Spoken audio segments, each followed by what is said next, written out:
is situational. And the situation is really dependent on how well you plan for that negotiation. And that's what I'm going to talk about right now, because once you have your ingredients, the case, the target, and your counterpart in the negotiation, and always the counterpart is the person that you're dealing with, then you can put together a process in place to shift, or let's say to tilt the power to your advantage. In order to be able to do that, in order to be able to tilt the power to your advantage, here are a couple of ideas that you need to think about. Number one is that if you have a case in front of you, a problem in front of you, before you go into a negotiation, like all of us do have that, first of all, we need to convert that case into a question. Okay? So once we identify that problem and convert it into a question, we are now in a unique position to come up with solutions to those questions that we created. To make it more scientific, I call these hypotheses. As you all probably know, hypotheses are solutions that require validation. So that brings us to the third step of our process.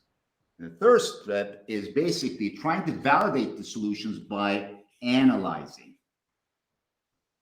So during the course of the negotiation, let's say these are two that you do it pre-negotiating, but during the course of the negotiation, you analyze with your questions the situation that you are in.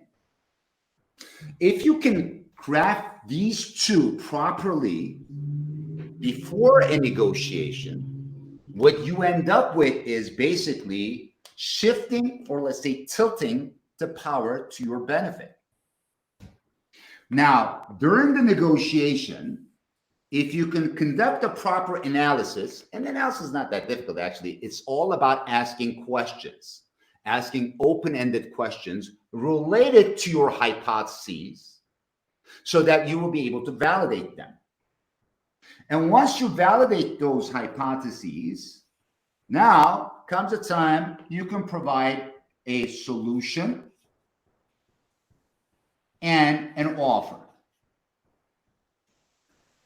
I don't know if you noticed, but like I was talking about the car sale, go into a selling that car, you start off with giving a proposal and you expect a counter offer, etc.